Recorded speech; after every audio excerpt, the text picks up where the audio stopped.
Welcome to the session on data visualization. Data visualization plays a very important role in understanding the data and drawing some sort of insights out of the data. Henceforth, once you draw the insights, it will be very easy for you to go ahead and do the analysis and further model building. Hence, in this particular session, we are going to talk about the introduction to data visualization, the charts and the graphs, and extraction of charts and graphs in Python, and what are the requisites that are to be considered before we extract the charts and the graphs. Going ahead with the data visualization. Data visualization is a way of representing the raw data by using various charts and graphs or with a pictorial representation. Because the charts and graphs gives you a precise and convincing information.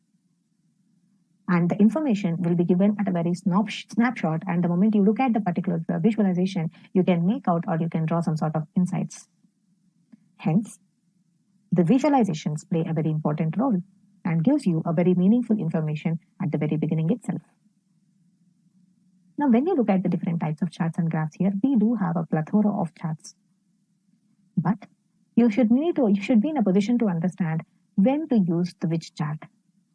So hence, this particular slide is going to give you a very clear information about what kind of chart is to be used whenever you have, depending on the number of variables. Now, coming to this, whenever you have wanted to establish a relationship between the variables. So if you are considering two variables, then you have to go ahead with the scatter plot. If you are trying to establish the relationship between the three variables, then you have to go ahead with the bubble chart. So in order to establish the relationship, these are two charts which are available. Now coming to the comparison. If you want to compare the charts among the items or over the time.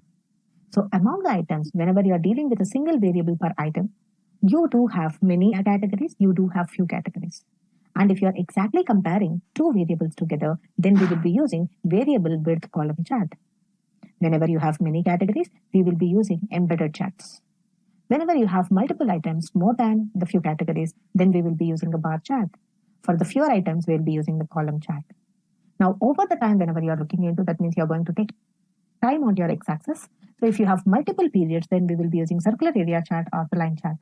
So if you're having few time periods, might be the quarters or something, in such a case, we'll be using the column chart or again the line chart. So hence, when it comes for the relationship, we are going to extract the scatter plots. When it comes for the comparisons, more or less, we are going to look at the bar charts and the line graphs. If you are dealing with a single variable and if you wanted to compare or if you want to know the distribution of the single variable, then we will be using the histogram or a line histogram. Whenever it comes for the two variables, also we use scatter plot. More than two variables, we will be using a 3D plot. Now coming to the composition, so how exactly the composition of the variables would be. So if the composition of the variables is static, that is fixed, and it doesn't change over the time, then we will be going out with a pie chart. And the accumulation of this is a subtraction of a waterfall chart. And if you have multiple components, we go ahead with the stacked bar chart. When it changes over the time, if it is with a few periods, we deal with only the relatively difference, matter, and the relatively and a relative and absolute difference matters. So hence, we have a stacked area chart to cover the difference with respect to one particular area is confined. So keeping these factors in mind, of course, the type of the variables that are existing in the data, we choose the requisite data to be selected. So hence, in the further session, we will be going ahead and looking at what are the requisites of certain basic charts and how to do it on Python.